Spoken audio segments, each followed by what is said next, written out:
dA, équation de la trajectoire.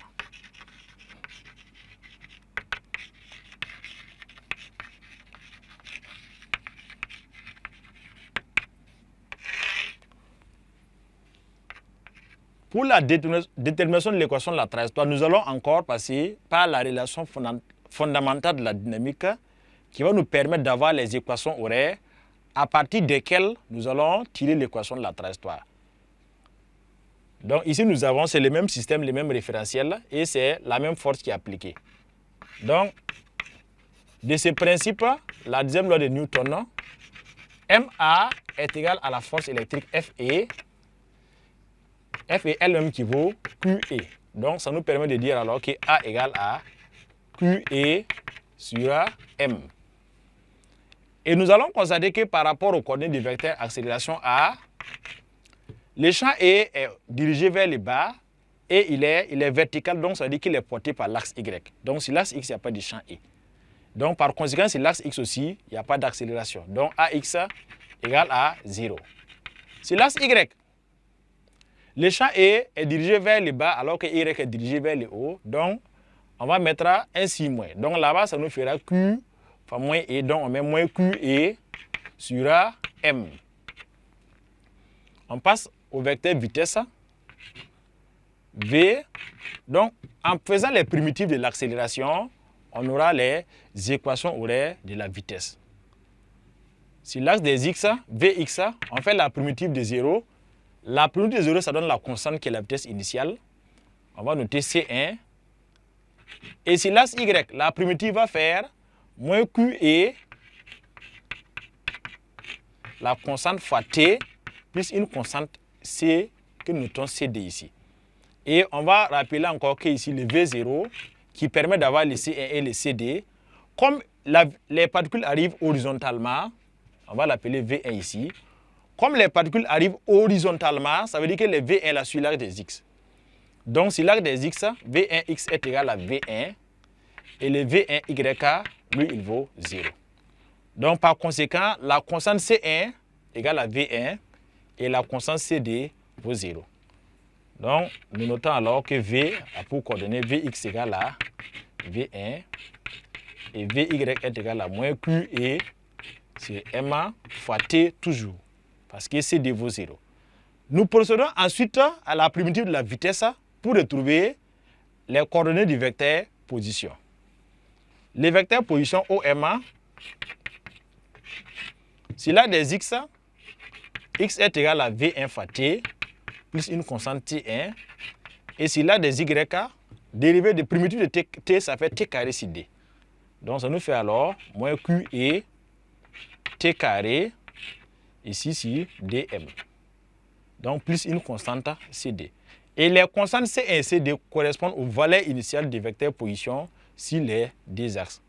Or, le mobile tel que décrit sur le schéma, à T égale à 0, il est au niveau de l'origine du repère.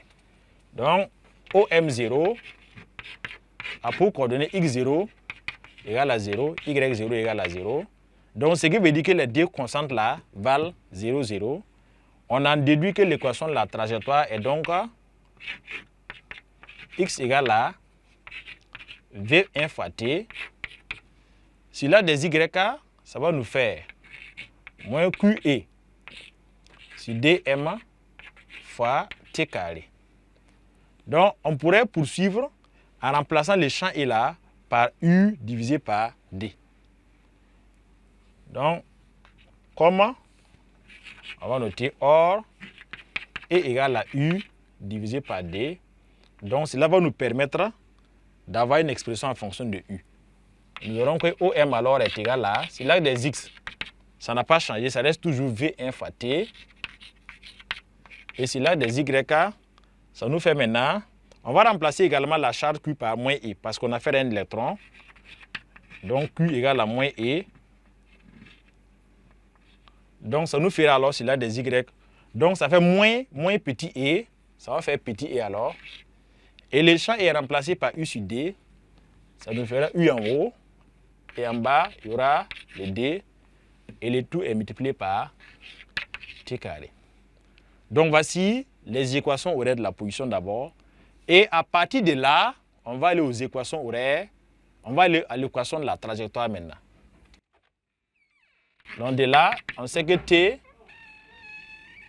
égale à X sur V1 dans la première ligne. Et si on injecte dans la deuxième ligne, on aura que Y est égal à EU sur DMD. On remplace le T par X sur V1. Ça fait X carré sur V1 au carré. Donc voici l'équation horaire de l'équation de la trajectoire ainsi notée. Donc ça fait EUX carré sur DMD V1 carré. C'est l'équation de la trajectoire. Donc quelle est la nature du mouvement ici de cela? Puisqu'après l'équation de la trajectoire, on nous demandait la nature du mouvement. Ici le mouvement là, on vit qu'il y a un X carré, c'est sous la forme AX carré plus BX plus C. Donc on déduit que le mouvement c'est la trajectoire est une parabole et le mouvement est uniformément varié parce que l'accélération est une constante, c'est un vecteur constant. Voilà, depuis ici, la trajectoire est une parabole.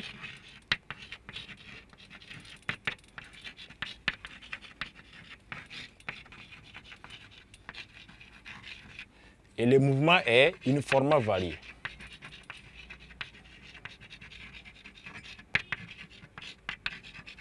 Et le mouvement est uniformément varié.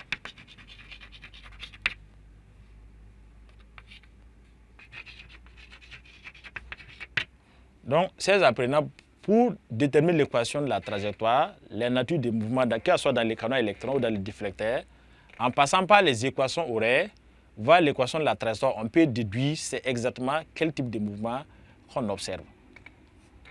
Donc, nous passons ainsi à la question B. Détermine les coordonnées du point S par lequel le faisceau d'électrons sort du condensateur. Alors, le schéma tel que décrit, donc comme ce sont des électrons, si le champ vient vers là, la force électrique est opposée parce que Q est négatif. Donc, ce qui veut dire que les particules, si F part vers en haut, les particules vont dévier vers en haut. Donc, ils vont venir sortir par un point ici appelé point S. Ils vont sortir du condensateur. Donc, ce point, nous le notons point S. On nous demande quelles sont les coordonnées de ce point S-là pour lesquelles les particules commencent à sortir du condensateur. Donc, pour avoir les coordonnées du point SA, nous allons constater que lorsque un électron se trouve ici, là, ça veut dire qu'il a parcouru depuis O jusqu'à ici. Alors que de O jusqu'à ici, là, c'est la distance petit l. Donc, ça veut dire que pour un électron qui est au point S, là, son abscisse X vaut L. Et pour avoir son ordonnée, connaissant l'équation de la trajectoire, on va remplacer X par L, comme nous l'avons vu dans le cadre du cours.